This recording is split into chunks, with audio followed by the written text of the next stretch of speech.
Assalamualaikum warahmatullahi wabarakatuh.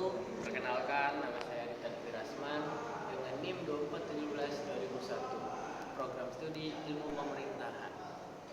Di sini saya akan menjelaskan kembali tentang podcast dari Dr. Yu, yaitu kecerdasan dan kebahagiaan dari perspektif neuroscience.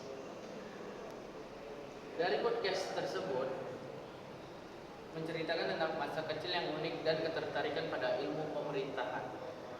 Dari Dr. Yu bercerita, membuka percakapan dengan menceritakan masa kecilnya yang tidak biasa. Lahir dalam keluarga santri yang sangat religius, ia dibesarkan dalam lingkungan pesantren. Dr. Yu sebagai seorang anak autis dengan kebutuhan khusus yang membuatnya kesulitan berinteraksi sosial dan beradaptasi dengan lingkungan sekolah. Meskipun menghadapi tantangan tersebut, Dr. Yu menunjukkan minat yang besar pada berbagai mata pelajaran. Ia bahkan belajar kalkulus di kelas 6 SD. Jauh melampaui kurikulum sekolah dasar, ketertarikannya pada ilmu pengetahuan membuatnya mempertanyakan hakikat ilmu kedokteran yang ia pelajari di bangku kuliah.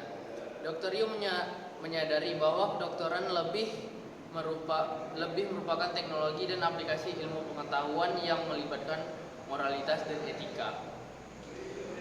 Dr. Yu juga mengungkapkan bahwa ia memiliki alergi terhadap banyak makanan yang membuatnya harus berhati-hati dalam makanan. Ia lebih suka menghabiskan waktu dengan membaca buku daripada berinteraksi dengan orang lain.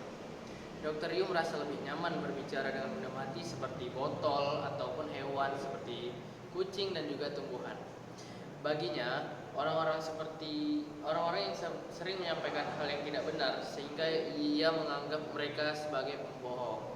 Namun, pandangan Dr. Yu berubah setelah ia mempelajari neuroscience. Ia menyadari bahwa menyampaikan hal yang tidak benar atau berbohong bisa menjadi hal yang baik dalam konteks kesopanan dan interaksi sosial. Ia memahami bahwa manner atau tata krama sangat penting untuk memungkinkan orang bekerja sama. Bahkan mereka tidak saling menyukai. Ada juga penjelasan dari Dr. Yu tentang kecerdasan emosional, kunci kebahagiaan dan kesuksesan. Salah satu topik utama dalam percakapan ini adalah kecerdasan emosional. Dr. Yu menekankan bahwa kemampuan mengendalikan emosi agar tidak membajak akal sehat adalah kunci kebahagiaan. Ia berpendapat bahwa kecerdasan emosional lebih penting daripada kecerdasan rasional dalam mencapai kebijaksanaan. Dr. Yu menjelaskan bahwa memainkan peran besar dalam pengambilan keputusan sehari-hari. Bahkan 99% dari tindakan kita dikendalikan oleh emosi, bukan rasionalitas.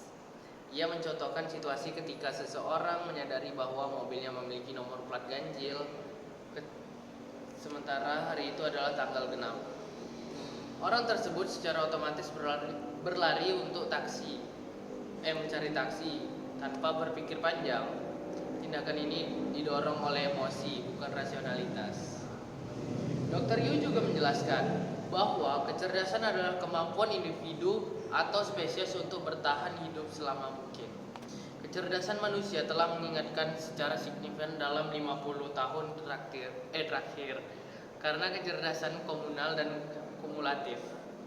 Kita belajar dari orang lain, berbagi pengetahuan, dan mengembangkan teknologi yang memungkinkan kita hidup lebih lama dan lebih sehat. Ada juga penjelasan dari Dr. Yu tentang pengaruh buku Emotional Intelligence karya Daniel Goleman. Dr. Yu menceritakan bagaimana buku Emotional Intelligence karya Daniel Goleman mengubah arah perhatian ke dunia, neuroscience, dan perilaku manusia. Buku tersebut membuatnya menyadari bahwa emosi memegang peranan penting dalam kehidupan. Ia kemudian mempelajari karya-karya para pionir neuroscience seperti Joseph Liddell dan juga Charles Davidson. Dr. Yu menjelaskan bahwa buku Daniel Goleman menekankan bagaimana emosi seringkali membajak rasionalitas kita. Namun, ketika porsi rasional kita diberi porsi yang lebih besar, hidup kita menjadi lebih berkualitas. kita menjadi lebih bahagia, lebih produktif, dan lebih mampu menciptakan masyarakat yang sejahtera. Pengembangan kepemimpinan dengan kecerdasan emosional dan kognitif. Ada seorang narasumber bertanya kepada Dr. Yu tentang bagaimana mengembangkan kepemimpinan yang kaya dengan kecerdasan emosional dengan kognitif. Dr. Yu menjawab bahwa masalahnya adalah kognisi manusia berkembang atau berubah dengan cepat sementara otak kita belum berevolusi. Otak kita persis dengan otak nenek moyang kita 200 tahun yang lalu. Dr. Yu menjelaskan bahwa jika diberi stimulus tertentu, otak kita akan memberikan respon yang seragam, sama seperti respon nenek moyang kita 100 tahun yang lalu. Pengetahuan ini penting karena memberikan hasil yang lebih terukur. Misalnya, para filsuf telah berbicara tentang kebahagiaan selama ratusan dan ribuan tahun, tetapi mereka saling bertentangan. Kita baru mulai memahami kebahagiaan secara biologis sejak tahun 1996. Dr. Yu menekankan pentingnya narasi. Dalam mengikat kelompok secara biologis, kita tidak dirancang untuk bekerja sama, melainkan kita dirancang untuk bersaing. Namun, manusia akhirnya menemukan bahwa kerjasama dapat menghasilkan suatu hal yang lebih produktif.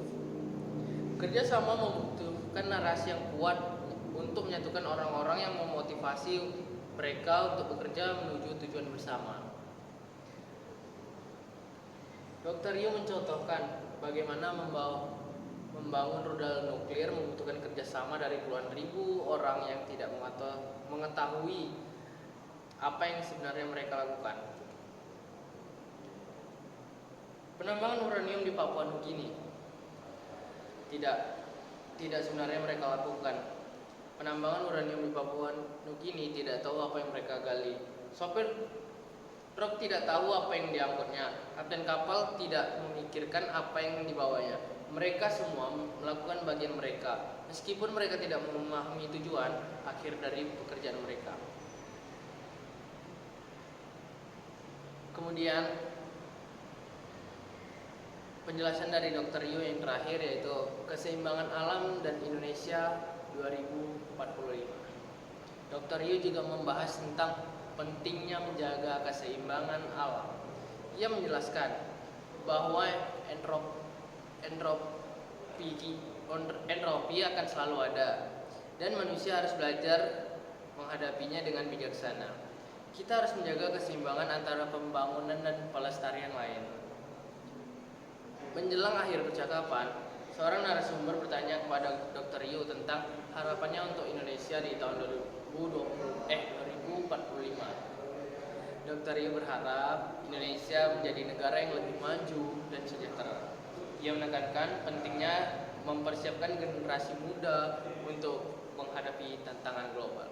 Kesimpulan dari podcast tersebut, percakapan antara narasumber dan juga Dr. Yu Hasan ini memberikan wawasan yang berharga tentang otak manusia, emosi, dan juga perilaku. Dr. Yu menjelaskan bahwa kecerdasan emosional adalah kunci kebahagiaan dan kesuksesan. Ia juga menekankan pentingnya ilmu pengetahuan, kerjasama, dan keseimbangan alam. Semoga percakapan ini menginspirasi kita untuk menjadi individu yang lebih baik dari menciptakan masyarakat yang lebih sejahtera. Terima kasih atas penjelasan saya tentang yang berjudul kecerdasan dan kebahagiaan dari perspektif neuroscience dari penjelasan Dr. Yu. Saya Adiptan Firasman. Mohon maaf jika saya ada salah kata ataupun salah dalam mengucap lisan. Mohon maafkan. Saya tutup dengan wassalamualaikum warahmatullahi wabarakatuh.